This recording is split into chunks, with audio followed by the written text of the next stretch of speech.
विकास पटियाल की मां का कहना है कि फांसी होनी चाहिए। विधायक चंद्रशेखर जी का कहना है कि अगर उसके सामने कोई भी आता तो वो किसी को भी मार देता। आरोपी पिछले कुछ समय से अपने साथ ड्राट लेकर चल रहा था। आरोपी अपने माता पिता के साथ भी मारपीट कर चुका है और ये मामला पुलिस तक पहुंचा था। कुछ लोगों के अनुसार ये एक साजिश और षड्यंत्र है, वहीं कुछ लोगों का कहना है कि ये एक सनक मात्र है।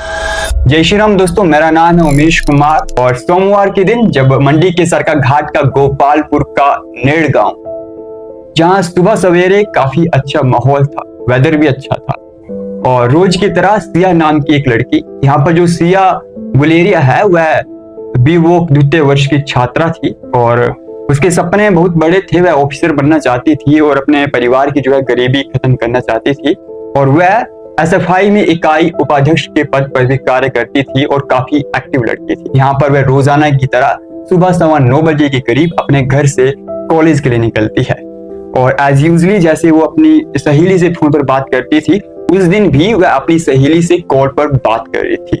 मगर वह जैसे ही 1 किलोमीटर की दूरी तय करती है तो वहां पर एक विकास पटियाल नाम का आरोपी पहले से ही छिपा हुआ था। अब ये जो विकास पटियाल है, इसकी उम्र लगभग 35-36 साल है। ये +2 पास है और ITI कर चुका है। एज अ प्लम्बर लुधियाना में नौकरी भी करता था, मगर वह इतना नशा करता है कि वह अपनी जॉब भी छोड़ देता है और अब वह अपने घर में ही इधर उधर भटकता रहता है और अपनी माता का मोबाइल फोन भी यूज करता है और अपने माता पिता के साथ भी मारपीट कर चुका है और ये मामला पुलिस तक भी पहुंचा था, मगर माता पिता के आग्रह पर पुलिस ने ये मामला फाइल नहीं किया। इसके अलावा उसके माता पिता खुद परेशान थे अपने बेटे से और अभी कुछ दिन पहले ही उसने एक लड़की को छेड़ा था जिस वजह से भी उसको मारा पीटा गया था। मगर इस दिन वह एक ऐसा कांड करता है कि उसकी माँ खुद कहती है कि फांसी होनी चाहिए। वास्तव में जैसे ही सिया 1 किलोमीटर की दूरी तय करती है तो आरोपी विकास पटियाल उस पर ड्राट से हमला कर देता है। यहाँ पर सिया खुद को बचाने की कोशिश करती है, इसलिए उसका हाथ भी कट जाता है और आरोपी उसकी गर्दन पर 7 से 8 वार करता है, जिस वजह से उस लड़की का सिर धड़ से अलग हो जाता है। इसके बाद वह लड़की चीखती है। लड़की की चीख सुनकर एक महिला भी बाहर आती है, मगर तब तक आरोपी भाग चुका था और वह महिला उस भागते हुए आरोपी को देखती है। जब इस बात का पता लोगों को चलता है तो गुस्साए लोग 3.5 घंटे तक आरोपी की तलाश करते हैं। अब जो विकास पटियाल था वह अपने ऊपर हुड्डी पहन लेता है ताकि उसका पता न चले और वह एक नाले के रास्ते खेत में चला जाता है। खेत में जाने के बाद उसे महसूस होता है कि मैं सुरक्षित हूँ, अब मुझे कोई ढूंढ नहीं पाएगा। तो यहाँ पर क्या होता है कि एक घर के ऊपर CCTV कैमरा लगा होता है और उसकी सारी की सारी हरकतें उस CCTV कैमरे में कैद हो जाती हैं। उसके बाद कुछ लड़कों के द्वारा 3.5 घंटे के बाद उस आरोपी को खेत में ही ढूंढा जाता है, मगर आरोपी यहाँ पर भी बाज नहीं आता है। वह अपने ड्राट से उनको डराता है, ना बल्कि डराता है, उन पर हमला भी करता है। मगर यहाँ पर लड़के नहीं डरते हैं, हिम्मत दिखाते हैं और किसी तरीके से वो ड्राट उससे छीनते हैं और उसे फिर मारते हैं, पीटते हैं और उसे बांध भी देते हैं।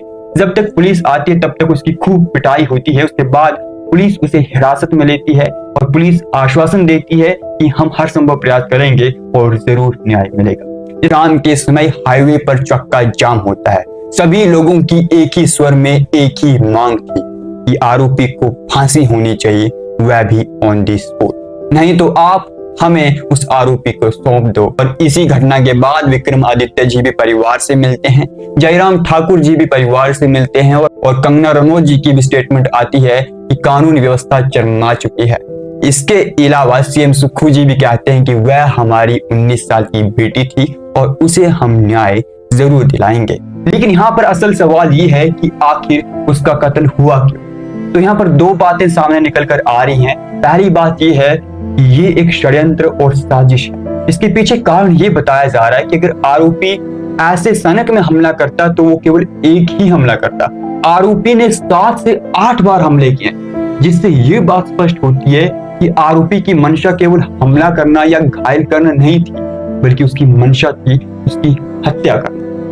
इसलिए कुछ लोगों के अनुसार ये एक साजिश और षड्यंत्र है। वहीं दूसरा कारण ये बताया जा रहा है कि ये केवल एक सनक मात्र है। जैसे कि विधायक चंद्रशेखर जी ने कहा कि अगर उसके सामने कोई और भी आता तो वह उसकी भी हत्या कर देता। दुर्भाग्यवश वहां पर सिया गुलेरिया जी आ गए और उनकी हत्या हो गई। लेकिन वजह जो भी हो, कारण जो भी हो, एक परिवार ने अपनी बेटी खो दी और वह बेटी वापस नहीं आई। लेकिन अब असल सवाल ये भी उठता है कि क्या इस घटना के बाद सरकार लड़कियों की सुरक्षा के लिए और महिलाओं की सुरक्षा के लिए कोई ठोस कदम उठाएगी, या फिर जैसे होता आ रहा है कि कुछ दिन विषय चर्चा का बनेगा, कुछ दिन स्टेटमेंट्स भी आएगी, कुछ दिन प्रदर्शन भी होंगे, मगर कुछ दिन के बाद जख्म केवल उन्हीं के ताजा होंगे जिनका कोई अपना गया है। बाकियों के लिए तो चर्चा का विषय ही खत्म हो।